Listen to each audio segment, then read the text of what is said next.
Hello प्यारे दोस्तों, आज के इस वीडियो में हम माध्यक निकालना सीखेंगे। तो यहाँ से आपका एक क्वेश्चन हर बार बोर्ड एग्जाम में पूछा जाता है कि निम्नलिखित सारणी से माध्यक ज्ञात कीजिए या माध्यिका ज्ञात कीजिए, है ना। तो माध्यक को ही हम माध्यिका भी कहते हैं, है ना। और यहाँ से आपका एक क्वेश्चन 100% पूछा जाता है, इसीलिए आप इसको अच्छे से तैयार कर लीजिए जिससे आपको बोर्ड एग्जाम में कोई दिक्कत ना हो और आप इसको अच्छे से हल करके आएँ, है ना, और आपको पूरे नंबर मिलें। तो चलिए शुरू करते हैं और इसको हम अच्छे से समझेंगे कि कैसे इसको हल किया जाता है। तो देखिए, इसी तरह से आपको सारणी दे दी जाएगी, है ना। जिस तरह से ये सारणी बनी हुई है इसी तरह से आपको सारणी दे दी जाएगी और लिखा रहेगा ऊपर कि इसका माध्यक ज्ञात कीजिए या माध्यिका ज्ञात कीजिए। तो देखिए, आपको यहाँ पर वर्ग अंतराल दिया रहेगा इसी तरह से, है ना। और वर्ग अंतराल में आपको दो दो संख्याएं दी रहेंगी इसी तरह से, है ना। यहाँ पर 0 से 10, 10 से 20 और 20 से 30 इसी तरह से संख्याएं रहेंगी। और नीचे आपको बारंबारता दी जाएगी, है ना। इसी तरह से बारंबारता लिखी रहेगी, यहाँ पर संख्याएं लिखी रहेंगी इसी तरह से। देखिए, यहाँ पर जो है वर्ग अंतराल, यहाँ पर हो सकता है आपको वर्ग अंतराल की जगह पर प्राप्तांक लिखा हुआ हो सकता है और बारंबारता की जगह पर आपको विद्यार्थियों की संख्या या और भी कुछ हो सकता है ना। तो आपको घबराना नहीं है, मतलब आपको ऐसे ही करना है ना। तो सेम आपको इसी प्रकार से संख्याएं दी रहेंगी और आपको इसको माध्यक ही निकालना होगा, है ना। लिखा ही रहेगा आपका माध्यक ज्ञात कीजिए या माध्यिका ज्ञात कीजिए। तो चलिए इसको हम हल करेंगे और इससे पहले हम कुछ बेसिक चीज़ें हैं उनको समझ लेते हैं, है ना।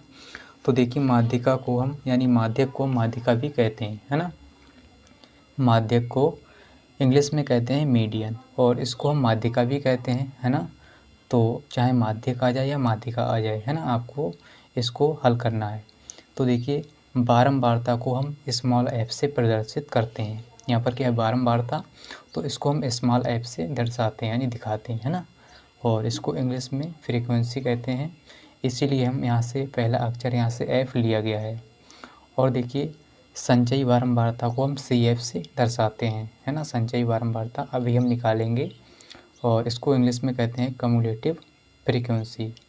चलिए हम क्या करेंगे, पहले इसको यानी संचयी बारंबारता निकालेंगे। तो देखिए, हम इसका सूत्र भी समझ लेते हैं। सूत्र ये होता है माध्यक का L प्लस और ब्रैकेट में होता है N/2 माइनस का CF और पूरे के बटे में F गुणा H, है ना। तो इसी सूत्र का हम प्रयोग करेंगे और इसको अच्छे से हल करेंगे। तो देखिए, हम सबसे पहले आपको क्या करना होगा, इसको हल करने के लिए कुछ इस प्रकार से सारणी बनानी होगी, है ना। जैसे यहाँ पर बनी हुई है, मैं आपको दिखा देता हूँ। कुछ इस प्रकार से आपको सारणी बना लेनी है ना। और यहाँ पर आपको 3 लाइनें बनानी है, 1 2 3, यानी 3 खाने आपको इस तरह से बनाने हैं। और आपको देखिए, ऊपर वाले खाने में यानी इस पहले खाने में लिखना है वर्ग अंतराल। क्या लिखेंगे आप, वर्ग अंतराल, यानी जो क्वेश्चन में लिखा रहेगा वही आपको सेम लिखना है ना। जो आपके सवाल में आपको दिया जाएगा आपके क्वेश्चन में, यानी आपके प्रश्न में जो वर्ग अंतराल होगा सेम उसी को आप उतार देंगे, जैसा का जैसा ही, है ना। देखिए, यहाँ पर वर्ग अंतराल है तो हमने यहाँ पर वर्ग अंतराल लिख लिया और जो जो संख्या यहाँ पर लिखी हुई हैं वो सेम हमने उतार ली। तो और बारंबारता है तो हमने बारंबारता दूसरे वाले खाने में उतार ली, है ना। दूसरी वाली लाइन में लिख लिया बारंबारता। तो यहाँ तक अभी हमने कुछ नहीं किया है, जो क्वेश्चन में लिखा है वही हमने लिखा है ना। तो इतना आपको कर लेना है जो आपके क्वेश्चन में होगा, सेम आप इतना उतार लेंगे। तो यहाँ से जो है ये सब क्वेश्चन है और यानी प्रश्न है ये सब, है ना। और यहाँ से हम इसको हल करना शुरू करेंगे, है ना। तो हम यहाँ से संचयी बारंबारता निकालेंगे, है ना। चलिए इसको हल करते हैं। और देखिए, आपको एक लाइन जो है नीचे छोड़ देना है इस तरह से, है ना, नीचे। तो इसकी ज़रूरत पड़ेगी आगे। चलिए, तो यहाँ पर देखिए, बारंबारता को क्या कहते हैं, यानी स्मॉल एफ से इसको दर्शाते हैं। तो यहाँ पर हम लिखेंगे स्मॉल एफ, है ना, ऐसा लिख देंगे। और देखिए, यहाँ पर हम संचयी बारंबारता निकालेंगे, है ना। क्या निकालेंगे, संचयी, इस वाली लाइन में निकालेंगे, यानी निकालेंगे संचयी बारंबारता। तो हम बारंबारता लिख लेंगे, है ना, इस तरह से। तो हम इसको सी एफ से दिखाते हैं, सी और स्मॉल एफ, है ना, इस तरह से। तो आपको कुछ नहीं करना है, देखिए बहुत ही आसान होता है ना, संचयी बारंबारता निकालना। कैसे निकालेंगे इसको समझिए। जो यहाँ पर बारंबारता ये सभी लिखा हुआ है, इसी से हम निकालेंगे, है ना। तो देखिए इसी से हम निकालेंगे। देखिए यहाँ पर क्या है 8, है ना, पहली संख्या यहाँ पर 8 है, तो 8 आपको यहाँ पर लिख देना है। सेम जो संख्या यहाँ पर लिखी रहेगी वही संख्या आप यहाँ पर लिखेंगे सबसे पहले, और इसके बाद आपको क्या करना है, तिरछे में जोड़ते जाना है, यानी तिरछा जोड़ते जाना है। ये दोनों संख्याएं आप जोड़ेंगे 12 और 8, और इन दोनों को जोड़ने के बाद यहाँ पर लिख लेंगे नीचे। तो 12 और 8 हो जाएगा 20, तो 20 लिख लिया। अब आपको तिरछे में जोड़ते जाना है इस तरह से। तो 20 और 7 को जोड़ेंगे तो 27, इसको नीचे लिखेंगे। इसी प्रकार आप तिरछे में जोड़ते जाएंगे तो 27 और 10 को जोड़ेंगे तो ये 37 हो जाएगा। कितना? 37। तो देखिए ये हो गया 37, तो 37, है ना। और फिर से आपको तिरछे में इस तरह से जोड़ते जाना है, और आप क्या करेंगे, इसको नीचे लिख लेंगे जोड़कर। तो 37 और 15 को जोड़ना है। तो 37 और 15 कितना हो जाएगा? देखिए 37 और 15 को हम जोड़ेंगे तो ये हो जाएगा 52, है ना। कितना हो जाएगा? 52, है ना। तो आपको 52 लिख लेना है। तो इसी प्रकार से आपको करना होता है। पहले आप क्या करेंगे, जो संख्या होगी उसको लिखेंगे, फिर तिरछा तिरछा जोड़ते जाएंगे। अब देखिए यहाँ पर इस बारंबारता को जोड़ेंगे, यानी जो सभी संख्याएं हैं इनको आपस में जोड़ लेंगे, इनका योग करेंगे। तो यहाँ पर देखिए 8 और 2 10, है ना। 10 और 7 17, 17 5 22, 22 का हो जाएगा 2, और हासिल हमारा 2, है ना, हाथ में हमारा 2 आ जाएगा। और 2 और 1 3 और 1 4 1 5, यानी यहाँ पर आ जाएगा 52। तो देखिए हमारा जो जोड़ने पर आया है ना, ये n का मान है। किसका?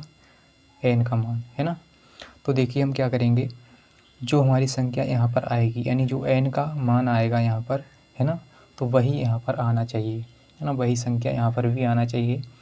अगर यहाँ पर कुछ अलग संख्या है और यहाँ पर कुछ अलग संख्या है तो इसका मतलब है कि आप कहीं पर गलती कर रहे हैं, है ना। तो ये संख्या आपकी सेम आनी चाहिए, है ना, एक सी। तो देखिए यहाँ पर 52 है, यहाँ भी 52 है ना, इसका मतलब हम सही कर रहे हैं यहाँ तक, है ना। चलिए, तो देखिए हमने n का मान यहाँ से निकाल लिया, यानी n की वैल्यू हमारी निकल के आ गई। अब आपको सूत्र में देखना है कि देखिए यहाँ पर n है, और यहाँ पर देखिए हमें n/2, है ना, n/2 की ज़रूरत होगी। तो हम क्या करेंगे, n/2 का मान निकालेंगे, है ना। तो यहाँ पर तो n का मान है, हम निकालेंगे n/2 का मान। तो हम क्या करेंगे, n/2 का मान निकालेंगे, है ना। तो n/2, तो देखिए यहाँ पर हम लिखेंगे n/2 का मान निकालेंगे। तो n की जगह क्या है 52, तो हम 52 लिख लेंगे इस तरह से, और बटे 2। तो देखिए हम इसको काटेंगे तो 2 एकम 2 और 2 दूनी 4, 1 बचा 12 हो गया, 2 छंग 12। तो यहाँ से जो n/2 है ना, वो कितना आएगा हमारा 26। कितना आ गया 26, है ना। अब देखिए अब आपको क्या करना है, इतना करने के बाद n/2 का मान हमने निकाल लिया। अब इतना करने के बाद आपको क्या करना है, देखिए जो 26 आया है ना n/2 का मान, है ना, तो इस 26 से बड़ी संख्या आपको संचयी बारंबारता में ढूंढनी होती है ना। इस संचयी बारंबारता में यानी n/2 का मान 26 है, तो इस 26 से बड़ी संख्या आपको इसमें ढूंढनी होती है ना, इस वाली लाइन में संचयी बारंबारता में। तो 26 से बड़ी संख्या आपको ढूंढनी है। चलिए ढूंढते हैं। तो देखिए 8 छोटा है 26 से, 20 भी छोटा है, यहाँ पर 27 जो है 26 से बड़ा है। तो आपको जो पहले संख्या बड़ी आ जाए, है ना, 26 से पहले, यानी 26 से बड़ी संख्या आ जाए जो पहली बार में, है ना, वही आपको लेना होता है। तो हम इसको लेंगे, है ना, ना कि इसको। तो देखिए आप कहेंगे कि यहाँ पर 37 भी बड़ा है 26 से, और 52 भी बड़ा है 26 से। तो मैंने आपको बता दिया कि जो पहले आ जाए, है ना, जो बिल्कुल करीब में हो 26 के, देखिए करीब में क्या है 27, तो इसको हम लेंगे, यानी जो पहले आ जाए संख्या वही हमको लेना होता है ना। तो पहली जो है 27 आ गया, है ना, 26 से बड़ा 27, तो हम 27 को ही लेंगे। तो अब आपको इस लाइन में चले जाना है, इस वाली लाइन में, है ना। अब आपको क्या देखना है कि यहाँ पर हमें देखिए माध्यक वर्ग निकालना होता है। तो इस लाइन में आप चले जाएंगे, यानी जो बड़ी संख्या है 26 से, तो यहाँ पर 26 से बड़ा 27 है, तो यहाँ पर हम इस लाइन में आ गए। इस लाइन के आपको इधर आना है, और ये जो है यहाँ पर जो आएगा ये माध्यक वर्ग होगा, है ना, यहाँ पर माध्यक वर्ग। तो देखिए हमारा माध्यक वर्ग हमें पता लग गया, है ना। तो माध्यक वर्ग, और ये जो संख्या होगी यहाँ पर है ना बारंबारता में, ये जो है स्मॉल f का मान यानी बारंबारता होगी, है ना। तो 7 जो है हमारा क्या है, स्मॉल f का मान यानी बारंबारता, है ना। तो यहाँ पर हमें f का मान पता लग गया और माध्यक वर्ग, है ना। तो देखिए माध्यक वर्ग हमें पता लग गया, हम क्या करेंगे, इसको लिखेंगे। तो माध्यक वर्ग क्या है, इसको लिखेंगे यहाँ पर लिखेंगे माध्यक वर्ग। तो माध्यक वर्ग क्या है, 20 से 30, है ना, 20 से 30 यानी 20 30 है। तो देखिए यहाँ पर माध्यक वर्ग हमारा निकल के आया है 20 30, है ना। ये क्या है, माध्यक वर्ग, और ये बारंबारता, है ना। और देखिए हमारा माध्यक वर्ग 20 30 है, तो हम यहाँ से h और l के मान बता सकते हैं, यानी l और h के मान, है ना। तो सूत्र में देखिए हमें l यानी l ये है और h ये है, तो इसकी हमें ज़रूरत होगी। तो हम l और h के मान बता सकते हैं माध्यक वर्ग से। तो कैसे बताएंगे, देखिए जो छोटी वाली संख्या होगी इसको हम l कहेंगे, क्या कहेंगे, l। तो l हमारा 20 है, और यहाँ पर देखिए इन दोनों के बीच का अंतर जो होगा वही हमारा h होगा, क्या होगा, h का मान। तो इन दोनों के बीच का अंतर क्या है, 10, है ना, 10। या आप क्या कीजिए कि 30 में से 20 को घटाएंगे तब भी 10 आएगा, है ना। तो इनको घटाने पर जो संख्या आएगी वही हमारा h का मान होगा। तो यहाँ पर देखिए 30 में से 20 घटाएंगे तब भी 10 बचेगा, और इन दोनों के बीच का अंतर जो होगा वो 10 ही होगा। तो चाहे आप पहले तरीके से निकाल लीजिए, जैसे इनके बीच का अंतर क्या है, 10, या आप इस दूसरी वाली संख्या में से यानी जो बड़ी वाली संख्या है इसमें से छोटी वाली संख्या को हटा दीजिए, वही हमारा क्या आएगा, h का मान, है ना। तो इस तरह से हमने l और h के मान निकाल लिए, और देखिए हमें f का मान भी पता लग गया। तो f का मान यहाँ पर लिखेंगे, f बराबर क्या है, 7।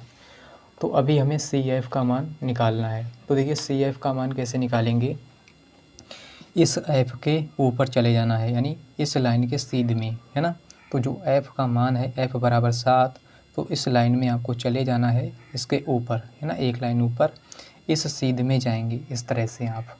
तो यहाँ पर जो लिखा रहेगा वही हमारा CF होगा, क्या होगा, CF, है ना, CF। तो बहुत से बच्चे गलती कर देते हैं कि इसके सामने वाली संख्या को ले लेते हैं, यानी जो बारंबारता है इसके सामने वाली संख्या को ले लेते हैं और इसी को संचयी बारंबारता मान लेते हैं। लेकिन आपको ऐसा नहीं करना है, नहीं तो आपका सवाल जो है गलत हो जाएगा। तो आपको क्या करना है, इस यानी इसके ऊपर वाली जो एक लाइन है इसके ऊपर जाना है, यानी इस सीध में, इस तरह से सीध में आपको जाना है इस लाइन की, है ना। और जो यहाँ पर संख्या रहेगी वही हमारा CF होगा, यानी संचयी बारंबारता वही हमारी होगी, है ना। तो चलिए हमें CF का मान भी मिल गया। तो देखिए हमें माध्यक वर्ग मिल गया, और यहाँ से हमें L और H के मान मिल गए, F भी मिल गया और CF भी मिल गया, और n/2 का मान भी मिल गया। तो चलिए दोस्तों हम CF का मान यहाँ पर लिख लेते हैं ना। CF का मान क्या है, 20, है ना, यानी संचयी बारंबारता। तो यहाँ पर लिखेंगे CF बराबर 20। तो हमें CF भी पता लग गया, और F और H L और n/2। तो देखिए हमें सबके मान पता लग गए। अब हम सूत्र लगाएंगे, है ना। तो सूत्र क्या होता है माध्यक का, वो हम लिखेंगे यहाँ पर, है ना। माध्यक का सूत्र देखिए क्या है, ये वाला, इसको हम लगाएंगे। तो यहाँ पर हम लिखेंगे माध्यक बराबर, माध्यक का सूत्र है या माध्यिका कहें, है ना। तो ये सूत्र हो गया। अब इसको हम लगाएंगे L प्लस, और देखिए ब्रैकेट में हमारा क्या है, n/2 और माइनस का CF, और पूरे के बटे में F, क्या है, F, और ब्रैकेट में देखिए यानी गुणा में क्या है, H, है ना, यही है। अब इसको हम हल करेंगे। तो देखिए यहाँ पर हमें सभी के मान पता लग गए। अब हम क्या करेंगे, सभी के मान जल्दी से इसमें रख देंगे। तो चलिए रखते हैं इसके मान, है ना। तो यहाँ पर देखिए हम सबसे पहले L का मान रखेंगे। L का मान क्या है, 20, तो 20 प्लस, है ना, और यहाँ पर देखिए ब्रैकेट लगाएंगे इस तरह से, n/2, n/2 की जगह क्या है, 26, तो 26 माइनस CF की जगह क्या है, CF 20, तो 20 पूरे के बटे में F, है ना, ये वाला F है, देखिए ये वाला F, है ना, इस तरह से F है ये। तो हम F का मान रखेंगे। तो यहाँ पर F का मान क्या है, देखिए F का मान 7 है, तो इसके बटे में 7, और यहाँ पर देखिए गुणा में क्या है, H का मान 10। तो यहाँ पर हमने सभी के मान लिख लिए, है ना। तो अब आपको क्या करना है, इसको यानी जोड़ घटाव आपको करना है गुणा भाग, है ना। तो इसको करते हैं 20 और ये 20 ऐसा ही रहेगा 20 और देखिए 26 में से 20 जाएगा तो 6/7 गुणा हमारा 10, है ना। तो अब आपको क्या करना है, देखिए यहाँ पर 6/7 गुणा है 10, है ना। तो इस 6 की गुणा 10 से करेंगे तो 60 हो जाएगा, है ना। चलिए इसकी गुणा करते हैं। तो यहाँ पर 20 प्लस और 6 दसापन 60 और बटे 7, है ना, ये ऐसा हो जाएगा।